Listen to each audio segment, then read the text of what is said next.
Eyes on Media. This is Coming Out Stories. It's a podcast about one of the most important conversations of your life. I'm Emma Goswell. You're now going to hear from Matthew Todd. He used to be the editor of Attitude magazine, and he's also the author of Straight Jacket, How to Be Gay and Happy, which, if you haven't read it, is a brilliant book about mental health in the LGBT community. I knew I was different when I was about 5, I think. It was an awareness. I mean, it wasn't a pleasant experience. I wasn't like, oh, I'm different, that's exciting. It was, I felt very sensitive, very isolated, very different from the other boys. I started to feel very clingy, got crushes on friends. That just continued, basically. And I think, but I was about 10 when I realised what it meant, what the word gay meant, and then that's what I was. And it was a very, very negative time if you were gay then. So I really knew when I was 10 that, oh God, I'm this thing that is considered to be really, really bad, and hopefully it'll go away. And it didn't go away. It doesn't, does it? No, it doesn't. So what was happening around you then that made you think, this is so bad I can't really tell anyone? Were people calling people names, or what was going on? I was born in the 70s. I don't think young people can imagine what it was like, really, because it just was not talked about at all. I mean, I was thinking about this the other day. It wasn't just gayness that wasn't talked about. Sexuality wasn't talked about. Mental health wasn't talked about. Sex wasn't talked about. And the British especially, I mean, not just the British by any means, but obviously that was my experience growing up in Britain, but a really, really repressed sexually, especially in the 70s and 80s. So on one hand you had this culture, this tabloid culture of kind of like page 3 with women with their breasts out, and you had like tabloids that would run these kind of exposés and sexual exposés about things that had happened, and they were always like very condemning of people about affairs or divorce or whatever it might be, but talk about it in a very titillating way. So it's very strange, and you didn't really see sex talked about, not to be too graphic. I mean, you never saw naked men. You saw naked women a lot on the TV, but you never saw naked men. I don't think I ever saw a penis on TV for a long, long time. Not that I'm saying I was well, I suppose I was when I was younger, but not that I'm saying that should be on TV all the time. But it's just interesting, just about how boxed off sexuality was. It was just considered to be quite dirty, I think, by a lot of the mainstream. And the British people were very, very confused about it. So gayness was right at the end of the line. Literally was not talked about. If it was ever spoken about, it was, oh my goodness, this terrible, terrible thing. I remember, hearing a dinner lady talking about it in a nasty way, and teachers talking about it in a nasty way. Well, it's interesting you talk about the papers as well, actually. Remember, getting outed was a thing, like the papers would out people. Yeah, I mean, and then, so, I was 10 when I realised I was gay, and by that point, it would have been 1983, 1982, 1983, 1984, AIDS had happened, and there was hysteria in the press. I mean, the Sun were particularly bad, and I've written for the Sun since, and I think they are different now, whether you like them or you don't like them, whatever, things have changed to some degree. But at that point, it was gays and lesbians, as it was then. We didn't really talk about bi, certainly not trans people at that point. Gays and lesbians were considered to be, a threat to society, and it was portrayed that way the whole time. The Sun is obviously a support of the Conservative Party, and so at that time there was a general election. The Sun used gays to bash the Labour Party, because the Labour Party was starting to become supportive of LGBT, of gays and lesbians, actually. And so the Conservatives and the media that supported them kind of put this message out continually, day in, day out, that if you voted Labour, it was a vote for deviants, perverts, and an implication that gays were paedophiles that would attack your children, and also were responsible for spreading HIV and AIDS. So we were considered to be public enemy number one. So I was absorbing that and suddenly thinking, oh, that's me, and let's see if it'll go away. Hopefully it'll go away. And I remember crying myself to sleep a lot, and it was a horrendous time, and I think it was particularly damaging for people who grew up in that time, right in the slap bang of HIV and AIDS, the media hysteria, and then Section 28, which came in 1988, which is the law that Mrs. Thatcher brought in to prohibit schools from talking about gayness in any way that was positive. So I'm guessing there was quite a few years then when you just internalised all this and dealt with it on your own before you even verbalised it to another person. Yeah, I mean, we know that LGBT people have higher rates of depression and addiction and suicide, and didn't really talk about that much until I wrote about it, actually, in Attitude in 2010. And it makes perfect sense to me now because, I was a kid, I thought about suicide a lot. I really just was completely overwhelmed and had no one to talk about it. And there was no internet, no Twitter. This is how crazy it was. The media made it sound like maybe there were 100 gay people somewhere or something. That wasn't specific, but it seemed like to be gay was this tiny thing, that there were these kind of freakish people, very small minority, don't know where they are, where they come from, but they are dirty and wrong and horrible. That was the message. Yeah, I always say that in the 1980s, I thought it was only me, Boy George, Jimmy Somerville, and Andy from Erasure. That was it. Yeah, I mean... and Martina Navratilova, that was it. Yeah, it was so incredibly isolating. So, I mean, to have to deal with that when you're 12, 13, 14, without being able to talk to your parents, without being able to talk to school, with this idea that if you did talk about it, your parents would disown you, be kicked out of home, and God knows what would happen to you. And it was horrendous, and it was really, really damaging. And what my book is about how I think we shut down when we're teenagers, because I think it's so painful for us to be who we are. And it was worse then, but I think it's still like that for a lot of people now, because I think to be LGBT is still to be very different in this society. And despite the narrative of, gay pride and everything's great and we're all so proud, that's not, I don't think, what the majority of young people feel when they're coming to terms with who they are, because it's natural for human beings to want to be like everybody else. And so it's really hard when we're young, and I think a lot of us shut that down because it's too painful to deal with. And probably it saves our lives in lots of cases that we do shut it down so we can just get away from that pain. I think a lot of us become obsessed with music and pop stars and divas and entertainment and film, maybe sex and porn, whatever it might be, as a way of just not feeling that pain. But the problem is that when you shut that part of you down, you also shut down your general emotional development. I'm not saying that everybody has that, but I think it is very common. It's certainly what happened to me. It's certainly what happened to a lot of people that I know. And so when I did come out, and had gone through this period of, it's terrible, it's terrible, it's terrible. Those were the messages. When you say a period, a lot of years. Yes. You knew from the age my of whole 5. life. Yeah, my whole life, essentially. I mean, as soon as I could have any understanding of what sexuality or what the world was, we were getting these messages that these weird people that were bad and you shouldn't be that way. And I was that way. So you have that this kind of like, keep it quiet, it's terrible, it's terrible, it's terrible. And then suddenly you come out and the message is suddenly, it's fine now, and it's great, and it's wonderful, and you should be proud. And it's such a huge, massive thunderclap of a change. I find that really difficult as well, and I found that really, really difficult. I really needed some therapy when I came out, but it wasn't available. The narrative wasn't that. The narrative was, whoopee, you've come out now, everything will be great. And that's not the reality. A lot of us struggle, actually, in our adult lives too. So what age were you when you came out, and what was the process for you? I was 16, and I think I was on the verge of a breakdown. I think maybe I would have, self-harmed or thought about hurting myself in a bigger way, maybe. I'd had this little kind of moment with a local kid where I lived years before, and I was really desperate, and I remember going to a phone box and getting his number from directory inquiries and calling him and speaking to him, and he didn't want to come and meet me because he'd moved since that had happened. I was really desperate. I think I was reading Time Out at that point because I loved theatre, and they had a gay section run by the journalist Paul Burston, which I was really grateful to him that he was there. And they had the number for Gay Switchboard. I called Gay Switchboard, and they told me that there was a local youth group in Croydon where I came from, and so I called them and went to meet them, and that's essentially how I came out. Wow, so you came out through like a sort of professional system in a way. So what was it like when you went there for the first time? You must have been very anxious, I guess. I was really anxious, and to be honest with you, it wasn't great, actually. I mean, it's a double-edged sword. I mean, it was great in the sense that it was a place where I could go that was relatively safer than where else I could have gone. I mean, a lot of young people would just go to public toilets and things like that, or become escorts or whatever. I called this youth group. Basically, there was a guy who was manning the phone line, and he said, come and meet me. We'll have a chat, see what you think of us and what we think of you, and if you're right for the group. So I did do that. There were no mobile phones then. I wasn't out to my parents, so I got on the bus, said I was going to meet my friends, got on the bus, went to East Croydon Station, met the guy from the group, and he said, let's go back to where we hold the group. There, we can go there so we can talk. I mean, we were so terrified of even going for a coffee and talking about sexuality then, because, there was a lot of violence towards gay people then. So we went back on the bus, actually strangely enough near to where I lived, which was really frightening and freaked me out, and went to where they held the group, which was in this guy's bedsit. Ooh. We used to go there once every fortnight on a Friday night and chat and stuff, and then people would go out afterwards to a nightclub, and it was great, and I met lots of people that I'm still friends with now. And then actually one of my friends from school came out there about a year later, and we became best friends. We're still really close friends now.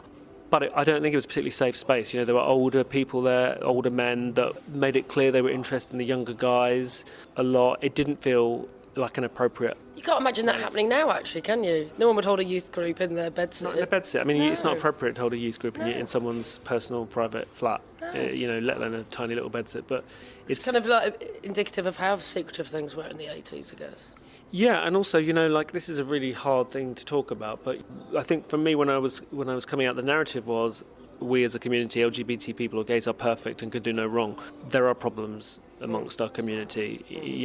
We're not always perfect. We do bad things, some of us, as in the same way that people in the mainstream community do. The first time I ever went out to a gay club, someone was really horrible to me, something really nasty about my appearance. It's not what you'd expect when you come out. I felt like I come from this place of like homophobia and being bullied and being isolated and not being able to talk, and then I would come out into the quote unquote gay world, and everyone would be lovely, and it wasn't like that. The first time I even went to GAY, and I love GAY, I spent a lot of my 20s in GAY, but the first time my friend and I went on our own, we went and asked a group of guys that we thought were attractive, probably 4 or 5 years older than us when we were about 18 or 19, for a light, because people smoked at that point. If you got a light, my friend said, move away, don't talk to us, move away. I mean, there was a lot of that in gay bars and clubs, and I write about that in the book, and I hear a lot of people saying they relate to that. And I think now it's on Grindr, the way we are not nice to each other on Grindr. I did a talk in York University, and a guy came up to me and said that there's not as many LGBT people then he wanted to make friends. He was on Grindr, and he spoke to somebody on Grindr who said one of the things they were looking for was friends. And so he spoke to him, tried to be friendly, and the guy said, why the F do you think I'd speak to a fat T-U-N-T like you? So I'm not saying that it's all like that, because the gay community can be amazing, and most of my friends are LGBT, and I love them, and it's been amazing, and coming out was great overall. It was not an option to stay in the closet for me, but there are problems too, and that kind of stuff is something. There's lots of racism. It's not talked about enough, is it? It's not talked about enough, yeah, and I think Grindr's talking about it a bit at the moment, this new Kinda program they're doing to combat racism and so on, which is really important. People of colour can experience a lot of racism on apps and stuff from amongst the community. So it's difficult, because it's really important to not be saying we're all bad, because we're not all bad whatsoever. But I think actually a lot of that is to do with growing up feeling really bad about yourself, absorbing these messages that we're not good and it's not okay to be who we are. That can be very stressful and very upsetting, and we internalise it and then project it onto other people sometimes, some of us. And I think we need to deal with that. Yeah. So was there a process when you came out to your parents? Did you have that conversation with them eventually? Yeah, I used to go to the theatre a lot. I'm a big fan of theatre. I've written a play, which is exciting. I didn't know that. What's it called? It's called Blowing Whistles. Yeah, it was on about 10 years ago in London and stuff. Well, and in Manchester as well. Yeah, London and Manchester, and been on in Australia and America. So I used to go to the theatre a lot, and they used to have these little... actually, I think there's still a couple of now little bookshops where you could buy cheap books and things, reduced books. And I bought this art book. It was a Pierre and Gilles. I don't know if people remember them. They were these gay French artists, and a lot of their stuff was very gay. They worked with pop stars like Kylie and Madonna, and they had these very stylised pictures. And some of them were quite sexual and quite gay. And I'd come home one night drunk and had this book in my bag, and I was looking at it in the kitchen. Lived at home still with my parents. I left it out on the kitchen table. And the next morning, my dad said to me, I found that gay book that you left on the table last night. Is there anything you want to tell me? And I was like, no. And I've completely freaked out. I think I was about 18 or 19 by then. And then he came back in about 15 minutes later, and I said, what you asked me before, the answer's yes, I am gay. And I can't remember if I burst into tears or not, but he was lovely. He said, you're my son, I love you, it doesn't matter. And that was that. And he said, don't tell your mum. He was worried about that she would take it badly. And I understand why he said that. By the time I think I was 21 or 22, I was doing work experience Attitude, the gay magazine. And I had told my mum and dad that I was doing work experience at OK magazine, which was in the same building. And my mum had put two and two together, and she was in Tesco's, I think, and picked up Attitude to see if it was published by the same company. And she opened it up, and there was my face with the first article I ever had published about losing my virginity. So it was quite a difficult way for her to find out. And so I think I'd come home on the Saturday, and she was doing the ironing, and she was in tears. So it wasn't great. Well, that's quite a unique way to come out in a national magazine. It's a very unique way to come out. Yeah. And it was it was a good article actually, and it was funny, and it was quite explicit, relatively explicit. And so when I think about it now, I kind of laugh, but actually it wasn't a great way for her. But then, like maybe we should have talked about it. Because most people wouldn't come out and have that whole conversation about sex on their first time, would they? They'd just go, I'm gay. But... Yeah, exactly. And I think that's another complicated thing that, like if you're, I was thinking about this yesterday actually, if you're straight, I've got lots of straight friends where, some are very, very sexual and, have slept with lots of people or whatever. But across the board, straight or gay, not everybody has the same level of sex drive. Some people, gay, straight, whatever, are not massively into sex. Maybe I've got a friend who's had 2 or 3 one-night stands in his whole life and knows in a very long-term serious relationship and sex is not the driving force with him.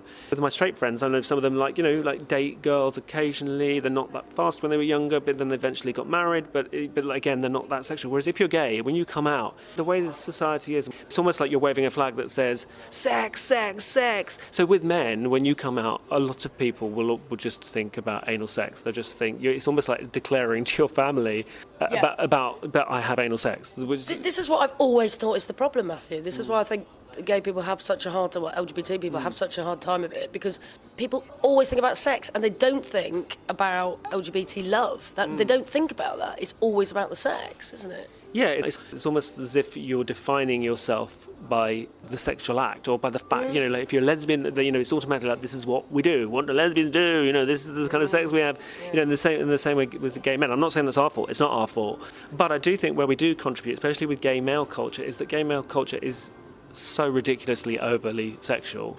If you Google gay stuff, it's just porn and sex clubs and fetish and all that rest of it. And if people want to do that, that's absolutely great. But it frustrates me, and I don't think it's healthy that the majority of gay culture is just so hypersexualized. There has to be a space for relationships and love and just having a life. If you go to any gay village, it's bars and sex shops. That's what it is, isn't it? There isn't community centres or bookshops, so that's what it is. Yeah, well, the gay areas of places are always kind of like saunas and like your kind of Anne Summers sex shop vibe. It's that kind of nighttime economy vibe, and I think that's a real problem that over the years we've been so repressed. We've been forced to conduct our lives in bars and clubs, and that sex culture is part of it. I think the gay media plays a part in it, and I did too at Attitude. I was editing Attitude for 8 years, and there were lots of sexy covers, and those were the only ones that people bought. I tried to do loads of others. I put Beth Ditto on the cover, the first lesbian on Attitude's cover. I'd have bought that. Yeah, the first I put Kelly Okereke was the first out gay person of colour on the cover, and unless you were doing normally a white gay guy with a shirt off, the sales went down. So it's frustrating. And I'm not bitching and moaning about people who buy the magazine, because I really have a great relationship with the readers, and it was wonderful editing that magazine. But it's a complicated thing, and so that's what I'm hoping with my book Straight Jacket, that just talking about these things and saying it's okay, that there are some problems and that we can move forward and there are ways out of it. I want to try and write more books and more plays, and I'd love to write a film. I really love Simon. I think that's a really great step forward. I know not everybody loves it, but I love the fact that it's actually a very simple, sweet, quote-unquote basic story about... And very mainstream, yeah. Very, very mainstream. I think it's really important for there to be gay mainstream stuff. It shouldn't be all of it, but, kids need to see some of that stuff. I mean, for me, it's just normal. That it's just normal. That it's just about dating and flirting and sending tweets and Facebook and all that kind of stuff. Because that's what it is for kids. Yeah. Can we just go back to your mother? Because I want to know. Because obviously that was quite a shock for her, finding out that you were gay, reading it in a national magazine about you having sex. But how did the relationship progress? Did she get over it? Is she okay with it now? She had a really hard time at the beginning. She denies that she did, but she did. But I think with my mum and dad, I really forced the issue. I remember there was a documentary about AIDS, and there was just horrible, harrowing segment where parents of this young gay man who had died of AIDS, and they had a picture of all his friends that had all died of AIDS. And they were talking about the tabloid hatred for gay people at that point was so ferocious, linking it with HIV and AIDS the whole time, that the family had been hounded out of their home by the neighbours. And on the day that they left in their car, they packed up and they left in the van or whatever, the neighbours were waving Union Jack flags as these parents, this lovely, normal suburban couple, just because they had a gay son, essentially, who'd had HIV and died of AIDS. And I remember showing that to them and crying my eyes out because it was so painful. I think I just forced it on them, that I had to say, you have to understand This is what I've gone through. I didn't choose this. This is what I've had to live through, feeling like this in society. And I love my parents, and they've been great. You know, they've been really, really supportive.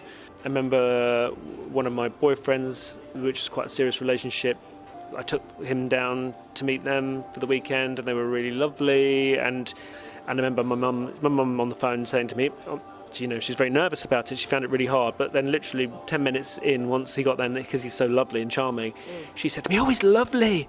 And so that really helped. And again, it's like, no, it's just relationships, isn't it? I mean, it's not surprising when gay people are portrayed as paedophiles and murderers and just deviants, you know, in the press. So it's not surprising that when people's parents think, well, this is what I've been told. And since then, they've been great. They came to see my play. They came out on the last night to the gay club where we had the party afterwards. They've been to loads of Attitude events. When I was editing Attitude, we had the Attitude Awards and things, and my mum and dad would be there at the table getting tipsy, flirting with all the men my mum would be. And I remember James Wharton, the soldier, James Wharton came up to me saying, "Oh my God, your mum's a gay icon, I love her." So it completely changed, and I'm really lucky. I have, out of all my friends, I have a really amazing relationship with my parents now, and they couldn't be better about stuff. And I talk to my mum about gay politics and stuff now a lot. It's really, really amazing to see the way things have changed. Well, obviously you've written a whole book on it about how to be gay and happy, but would you have any advice for anyone coming out or thinking about coming out? Because, as you've said yourself, it is quite a difficult thing to go through. It is really hard, but I would say you can't live your life repressing yourself, because it's really damaging, and you deserve the best. We all do. Everybody does, regardless, gay, straight, trans, cis, whatever we are, bi, you know, the whole gamut, all the different pansexual and all these different things that we have now. Whoever we are, we all deserve the best. We all deserve to live a really full life, and there is only one life. You do not get a second chance. There's no point staying in the closet, and there's no point worrying about how people react. That said, I know sometimes there are families that don't react well, and there are communities, you know, like I met a lot of young Muslim people that we don't talk about this very much, but I met a lot of young Muslim people who have a really, really, really hard time. We as a community need to talk about that more, to support those people and talk about those issues. And I wouldn't be saying, absolutely, you must come out to all your friends and family if you're not in that situation where, you know, if it's dangerous to do that, then it's understandable. You've got to be careful. You've got to make sure you're safe. That is the main priority. But there are organisations, there's Switchboard and there's the LGBT Foundation in Manchester. There's lots of different people that you can call for support, and there's different places you can get therapy. And, you know, podcasts like this are really great because people can just hear other people's experience. And I think, I would say, in my experience, most LGBT people that I know, once they've come out, give it a bit of time, you know, that fear of what will happen, will I be rejected? I'd say that 95% of people, more than that, would say it's the best thing they ever did. I don't feel it's even an issue, you know. I'm so glad that I did it when I was 16 and got it over and done with, because to stay in the closet would not be an option for me. Well, you'd already done it for 10 years then, hadn't you, essentially, as a child? So. Yeah, I mean, it was a slow kind of drip kind of thing for me about understanding what it was. But and also, you know, we've spoken about some of the downsides of being out in the gay community and stuff, but also it's an amazing community of people, actually. You know, I've met so many incredible people, you know, people in the army, people, police or teachers and allies and friends, and there is so much support. And I think we are actually talking about the mental health stuff. We're getting better. We are starting to address the drugs problem that a lot of gay and bisexual men have. We're starting to address all of these problems about self-esteem. We're not all healed yet, but we are starting to make a change. I was at the Attitude Awards, and I was sat with Judy and Dennis Shepherd, who the parents of Matthew Shepherd, who older people will remember but younger people won't. He was a 21-year-old man who was homophobically beaten and left to die in Wyoming in America. It would have been 1998. He was 21 and he was murdered for being gay, essentially. And his parents, just this lovely, nice, sweet, quite, you know, shy people, started the Matthew Shepherd Foundation, and his mother Judy has gone around America talking to kids in schools, talking about acceptance and tolerance, and they eventually lobbied, and Obama brought in this hate crime act in the name of Matthew Shepherd and another young man as well. And I was just thinking, yes, there can be difficulties that we face with self-esteem and all that stuff, but we're also in this amazing community where, you know, there are people like Judy Shepherd who have helped and have, it's a terrible thing happened to her, but she's been there now helping young LGBT people, and there is help and there is positivity, and there's lots of things to really, really celebrate, and I think more of that would be great. And I think if people are worried about coming out, just think about that. Think about the fact that there is a huge amount of support out there and lots of really amazing people. A huge thank you to Matthew Todd for taking time out to tell me his coming out story. And if you haven't read it, I must recommend Straight Jacket, How to Be Gay and Happy, a brilliant insight into mental health in the LGBT community. Please do subscribe wherever you get your podcasts from. We'd also love to hear from you on Twitter. You can find us there at Come Out Stories. I'm Emma Goswell, and Coming Out Stories is a What Goes On media production. In the next podcast, you'll hear from Doug in California. He realised he was gay when he had sex with his best friend. The day after, he had sex with his girlfriend. He shoved his hand down my pants and we ended up having sex then. And I was like, oh my God, this is amazing. I can have sex with anything.